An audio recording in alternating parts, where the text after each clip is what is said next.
आदरणीय अध्यक्ष महोदय, इस वक्त दिल्ली में पूरे देश में अफरा तफरी का माहौल बना हुआ है। 8 नवंबर को नोटबंदी का ऐलान करते वक्त प्रधानमंत्री जी ने कहा था कि वो काले धन के ऊपर बहुत बड़ा वार करने जा रहे हैं, काले धन के खिलाफ एक तरह से युद्ध छेड़ने जा रहे हैं। लेकिन उनकी कथनी और करनी में बहुत बड़ा अंतर नजर आ रहा है।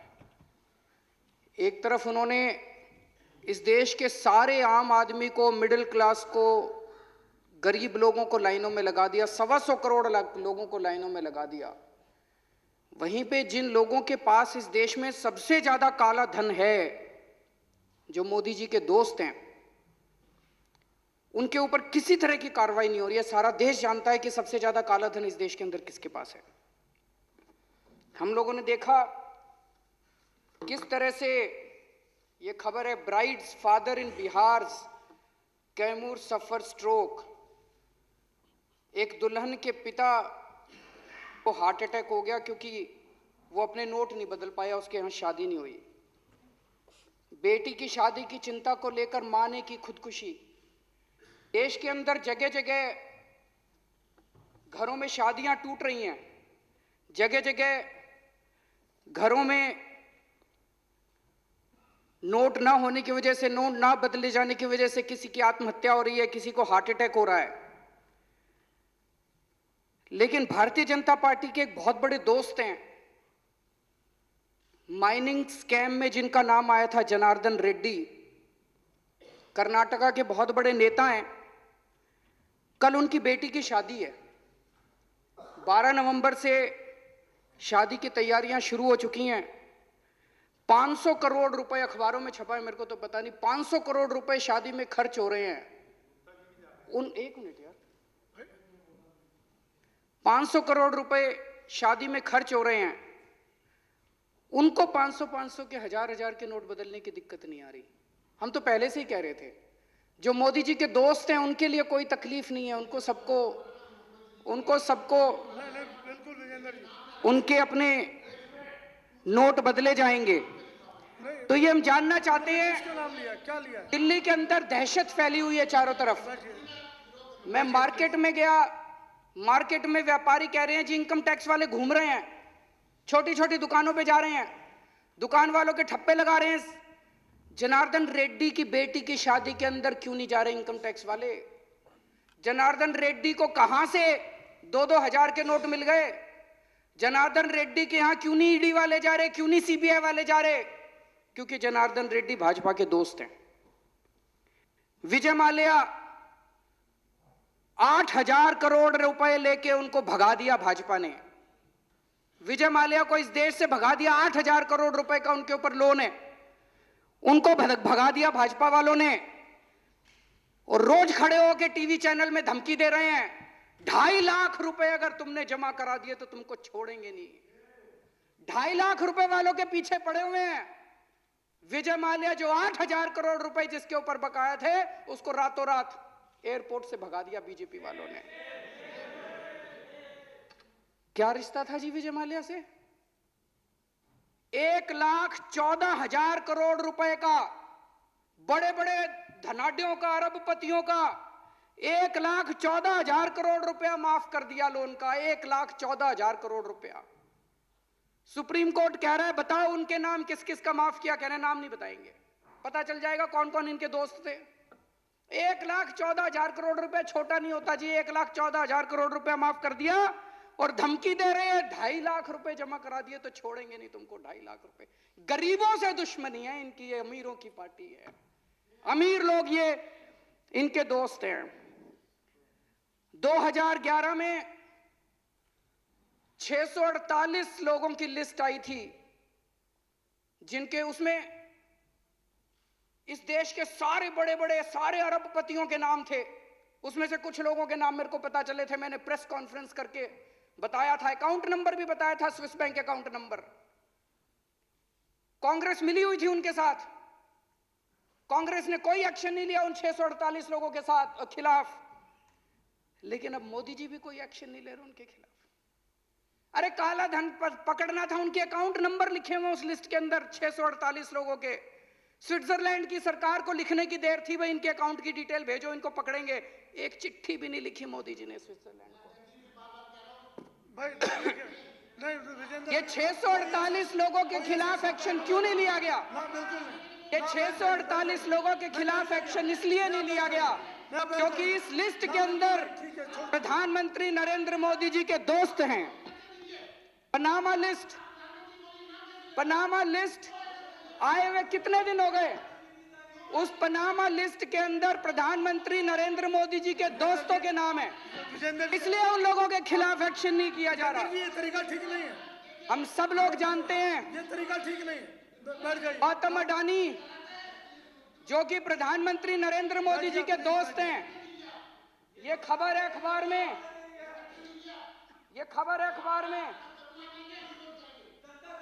खबर ये कहती है कि जब मोदी सरकार आई थी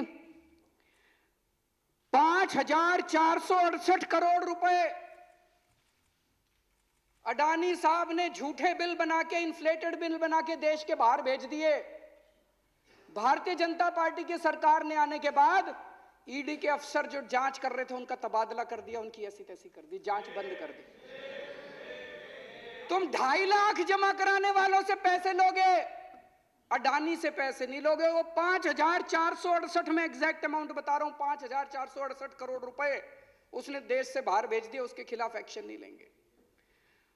आप कहते हो हम काले धन पे वार कर रहे हैं, तो आप काले धन पे वार नहीं कर रहे, इस देश के गरीब लोगों के ऊपर वार कर रहे हो आप, और आप अपने दोस्तों को बचा रहे हो। तो मन में यह प्रश्न उठता है, ये दोस्त क्या दोस्ती है? ये किस किस्म की दोस्ती है? कौन है ये दोस्त? इनके साथ मोदी जी की दोस्ती लेन देन की दोस्ती है, लेन देन की दोस्ती है। और आज मैं सबूत रखूंगा आज इस विधानसभा के अंदर। ये लोग मोदी जी को पैसा देते हैं और बदले में मोदी जी इनके खिलाफ इनकम टैक्स नहीं होने देते, नोटबंदी के पहले इन लोगों को बता देते हैं और इनका काम करवाते हैं। ये आज मैं सबूत लेके आया हूं जी।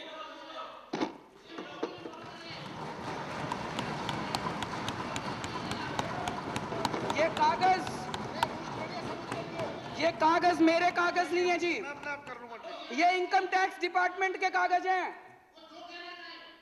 इनकम टैक्स डिपार्टमेंट ने 15 अक्टूबर 2013 को आदित्य बिड़ला ग्रुप के ऊपर रेड हुई। उस रेड में इनकम टैक्स डिपार्टमेंट में रेड होती है, वो वहां से सारे उनके कागज उठा के लाते हैं। वापस आने के बाद इनकम टैक्स डिपार्टमेंट अपनी एक रिपोर्ट बनाता है उन कागजों के आधार पे, जिसको अप्रेजल रिपोर्ट कहते हैं। ये अप्रेजल रिपोर्ट है इनकम टैक्स डिपार्टमेंट की उस रेड की। उस रेड में उनके अकाउंटेंट से पूछा इनकम टैक्स वालों ने, अकाउंटेंट का नाम कोई सक्सेना था। सक्सेना ने कहा जी मैं हवाला का पैसा लेके आता हूं, मेरे बॉस हैं उनका नाम शुभेंदु अमिताभ है, वो जिसको कहते हैं फिर मैं उनको पैसा जाके बांट देता हूं। शुभेंदु अमिताभ बिड़ला ग्रुप के ग्रुप एग्जीक्यूटिव प्रेसिडेंट थे। शुभेंदु अमिताभ के लैपटॉप, फोन, ब्लैकबेरी सब चेक किए गए, तो उनके लैपटॉप से एक एंट्री मिली। ये एंट्री है 16 नवंबर 2012 की। इसमें लिखा हुआ है गुजरात सीएम 25 करोड़ रुपए। गुजरात सीएम के आगे 25 करोड़ रुपए, ब्रैकेट में लिखा है 12 डन, 12 दे दिए, रेस्ट क्वेश्चन मार्क। तो शुभेंदु अमिताभ का स्टेटमेंट लिया गया, उनसे पूछा गया जी ये गुजरात सीएम का क्या मतलब है। उनका जो स्टेटमेंट है, ये स्टेटमेंट की कॉपी है जो शुभेंदु अमिताभ का स्टेटमेंट लिया गया। स्टेटमेंट में उनसे पूछा गया ये गुजरात सीएम का क्या मतलब है। गुजरात सीएम कौन था उस टाइम? नरेंद्र मोदी जी, 2012 में। तो उनसे पूछा क्या गुजरात सीएम का क्या मतलब है? बोले जी गुजरात सीएम का मतलब है गुजरात एल्कली केमिकल्स। तो उनसे पूछा गया ये गुजरात एल्कली केमिकल कैसे हो गया? सी और एम का क्या मतलब है? दूसरे क्वेश्चन में पूछा गया। तो बोला जी गुजरात एल्कली केमिकल्स।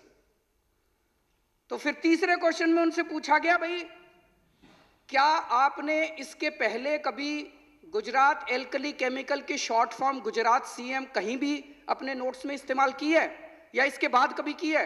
कहते ना। उनसे पूछा गया कि क्या आपकी कंपनी में कोई गुजरात एल्कली केमिकल को शॉर्ट फॉर्म में गुजरात सीएम लिखता है? बोला ना। तो ये उसके बाद इनकम टैक्स डिपार्टमेंट ने अपनी एनालिसिस की है। ये उसकी एनालिसिस की कॉपी है। एनालिसिस में इनकम टैक्स डिपार्टमेंट लिखता है considering the highly incriminating nature of transactions in the data retrieved from the laptop and hard disk of Shubhendu Amitabh and evasive replies and unsubstantiated claims made by him, it would be imperative for the assessing officer to scrutinize the data available in seized documents, including the laptop and hard disk, and determine the quantum of income concealed by Shri Shubhendu. इसका मतलब income tax department कह रहा है ये झूठ बोल रहा है। अप्रेजल रिपोर्ट उसके बाद असेसिंग ऑफिसर के पास जाती है और असेसिंग ऑफिसर फिर 2 साल लगा के उसकी इनकम का असेसमेंट करता है, ऑर्डर करता है। अक्टूबर 2013 में रेड हुई थी। उसके बाद 6 महीने बाद इनकी सरकार आ गई। तो असेसिंग ऑफिसर की हिम्मत नहीं थी जो इसकी जांच कर सके। उसके बाद तो इसकी कोई जांच नहीं हुई उसके बाद। और अब ये केस को रफा दफा करने की कोशिश की जा रही है। सेटलमेंट कमीशन में इस केस को भेज दिया और बहुत जल्दी ये केस खत्म होने वाला है। इस केस को रफा दफा करने की कोशिश की जा रही है। एक और बड़ी मजे की बात है, इसी रिपोर्ट के अंदर बिड़ला ग्रुप के जो पेंडिंग प्रोजेक्ट हैं गुजरात सरकार में उनकी लिस्ट दी हुई है। इससे शक पैदा होता है कि आप ये पैसे ये काम करवाने के लिए दिए गए थे क्या? इसमें लिखा है levy of stamp duty matter has been taken up at the principal secretary level and through the honourable chief minister's office deputy collector stamp has been instructed from Gandhinagar not to initiate any action. मतलब कि मुख्यमंत्री दफ्तर, गुजरात के मुख्यमंत्री दफ्तर ने stamp duty ना लेने के आदेश दे दिए हैं। इनको गैस की जरूरत थी तो इसमें लिखा है गैस के लिए भी बात हो गई है। तो जो जो काम पेंडिंग थे गुजरात सरकार में उनकी सबकी लिस्ट दी हुई है। तो एक मन में यह शक होता है ये 25 करोड़ रुपए ये सारे काम करवाने के लिए पैसे दिए गए थे क्या? इसी के अंदर मोइली साहब की भी पैसे देन का लेन देन का है, जयंती नटराजन का भी पैसे का लेन देन का है। लेकिन सबसे बड़ी मजे की बात यह है ये रेड हुई थी 15 अक्टूबर 2013 को। उस टाइम केंद्र में कांग्रेस की सरकार थी। कांग्रेस की सरकार को अगर नरेंद्र मोदी जी का नाम किसी इनकम टैक्स की रेड में मिला कि उन्होंने 25 करोड़ रुपए के लेन देन का बात है तो कांग्रेस वालों ने तो पूरे देश में हंगामा मचा देना चाहिए था। तब तक ये प्रधानमंत्री कैंडिडेट अनाउंस हो चुके थे, कांग्रेस वालों ने भी कुछ नहीं बोला। तो इसका मतलब कुछ ना कुछ तो डील हुई कांग्रेस और बीजेपी वालों के अंदर। कुछ ना कुछ कांग्रेस वालों को लगा होगा कि भाई अब इनका आना तो पक्का है, इनसे डील कर लो भाई, जब तुम आओगे तो रॉबर्ट वाड्रा का ख्याल रखना। तभी रॉबर्ट वाड्रा के खिलाफ कुछ हो नहीं रहा। ये तो पक्का बता रहा हूं, नरेंद्र मोदी जी का नाम है इसके अंदर। अभी एक और इसी तरह का इंसिडेंट हुआ। अगर ये एक ही होता तो लगता कुछ गड़बड़ है। 22 नवंबर 2014 को सहारा के यहां रेड हुई। एक कमरे से 130 करोड़ से ज्यादा का कैश मिला। वहीं पे कुछ कागज मिले, उन कागजों में भी नरेंद्र मोदी जी का नाम है। मेरे पास सारे कागज आए नहीं, इसलिए वो कागज आज रख नहीं रहा। अभी कुछ कागज आने बाकी हैं, कुछ ही कागज आए हैं। जब सारे कागज आएंगे तो दोबारा अगले सेशन में रखेंगे। लेकिन मोटे मोटे तौर पे मुझे तो पता चला है कि लगभग 400-500 करोड़ रुपए देने की बात है उन कागजों के अंदर। और कई नेताओं के नाम है, कई मुख्यमंत्रियों के नाम है देश के, उनमें नरेंद्र मोदी जी का नाम भी है। तो अभी सारे कागज आए नहीं है, सारे कागज आएंगे तो आपके सामने रखेंगे। लेकिन इसकी अब जांच कौन करेगा? भारत के इतिहास में शायद आजादी के बाद पहली बार ऐसा हुआ है कि किसी प्रधानमंत्री का काला धन का जो खाता, बही खाता, हर बड़ा जो भी बड़ा उद्योगपति, खरबपति होता है, उसका एक नंबर का खाता होता है और एक काले धन का खाता होता है। इतने करोड़ों का पैसा ऐसे ही थोड़ी दे देते हैं। काले धन के खातों के अंदर किसी प्रधानमंत्री का बाय नेम नाम आता हो, मुझे लगता है आजादी के बाद पहली बार ऐसा हुआ है। हम तो राष्ट्रपति जी से निवेदन करते हैं कि इन कागजों की जांच के लिए सुप्रीम कोर्ट से वो निवेदन करें कि कोई इसकी कमेटी बनाई जाए।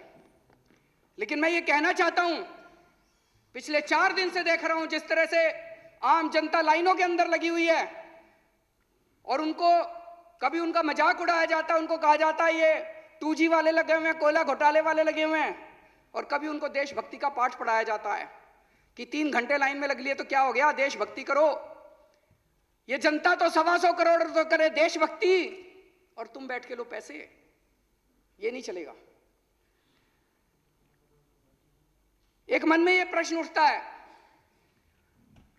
कि ये बड़े बड़े लोग तो मोदी जी के दोस्त हैं, इनके साथ तो लेन देन का रिश्ता है। ये छोटे छोटे सारे आम आदमी जितने हैं उनको क्यों तंग कर रखा है इन्होंने, उनको लाइनों में क्यों लगा रखा है? इसके ऊपर भी काफी हम लोगों ने सोच विचार किया। 1,14,000 करोड़ रुपए का लोन तो माफ कर दिया इन बड़ी बड़ी कंपनियों का। 8,55,000 करोड़ रुपए का टोटल लोन है। इन कुछ एक चंद बड़ी बड़ी कंपनियों का 8,55,000 करोड़ रुपए का लोन है, जिसमें से 5 लाख करोड़ रुपए का लोन, वो तो सीएजी की भी रिपोर्ट है, सीएजी ने भी कहा है कि ये लोन वापस आने वाला नहीं है। या तो ये पैसा लेके बाहर भाग गए और या इन्होंने फ्रॉड करके लोन लिया। 5 लाख करोड़ रुपए का लोन अभी बैंक तो खाली हो रहे हैं। 1,14,000 करोड़ तुमने माफ कर दिया, बैंक खाली हो रहे हैं। तो अब ये स्कीम लेके आए हैं 500 हजार की। अब ये छोटे छोटे लोग सारे जमा कराएंगे अपना पैसा। और कल टीवी चैनल में बीजेपी वाला बैठ के कह रहा था अब इस पैसे से भी हम लोन देंगे इन कंपनियों को। तो अब ये लोगों का पैसा सुरक्षित है कि नहीं बैंक में, ये भी एक बहुत बड़ा प्रश्न है। तो दोनों तरफ से लूट मचा रखी है। बड़े बड़े लोगों से पैसे खाते हैं और छोटे छोटे लोगों को लाइन में लगा के उनकी जिंदगी की सारी सेविंग्स बैंकों में चली जाएगी और ये उठा के 15-20 बड़े बड़े उद्योगपतियों को उठा के बैंकों में दे देंगे और फिर विजय माल्या की तरह उनको देश से भगा देंगे। मैं कहना चाहता हूं प्रधानमंत्री जी, आप अमीरों के प्रधानमंत्री हैं, आप अपने दोस्तों के प्रधानमंत्री हैं, आप काला धन वालों के प्रधानमंत्री हैं, आप गरीबों के दुश्मन हैं। जिस तरह से आज गरीबों की मुंह से निवाला छीन लिया। आप कहते हो कड़वी चाय पी रहा है एक गरीब आदमी, आपने काला धन की कड़वी चाय पिलाने के नाम पे उनको जहर पिला दिया आज पूरे देश के लोगों को। मेरे को याद है जब हवाला कांड हुआ था 90s में, आडवाणी जी का नाम आया था, केवल उसमें LKA शायद लिखा था, बस इनिशियल्स लिखे हुए थे। उन्होंने एक ईमानदारी की मिसाल कायम की थी। उन्होंने इस्तीफा दे दिया था। उन्होंने कहा था जब तक जांच पूरी नहीं हो जाती मैं नहीं। पूरे देश को गर्व हुआ था आडवाणी जी के ऊपर। आज हम देखेंगे कि नरेंद्र मोदी जी का नाम जब इन कागजों के अंदर आया है तो क्या वो अपने वरिष्ठ नेता आडवाणी जी से कुछ सीख लेंगे कि वो इन कागजों को दरकिनार करेंगे। अंत में मैं इस सदन के माध्यम से राष्ट्रपति जी से अपील करना चाहता हूं कि इस स्कीम को तुरंत वापस लिया जाए। काला धन के खिलाफ हम भी हैं। अगर दोबारा इस स्कीम को लाना है सोच समझ के लाओ। टाइम दो जनता को, 1 महीने का, 2 महीने का टाइम दो और सारी तैयारी करके लाओ। हम आपका साथ देंगे, अच्छा काम करो, हम आपका साथ देंगे। लेकिन आज ये जो स्कीम है, अगर ये वापस नहीं ली गई, ये पूरा देश बैठ जाएगा, इस पूरे देश की अर्थव्यवस्था बैठ जाएगी। इस स्कीम को तुरंत वापस लिया जाए और राष्ट्रपति जी से निवेदन करते हैं कि ये जितने कागज हैं इनकी जांच के लिए सुप्रीम कोर्ट को लिखें ताकि सुप्रीम कोर्ट के इसके ऊपर SIT बिठा के इसकी जांच कराए। बहुत बहुत शुक्रिया।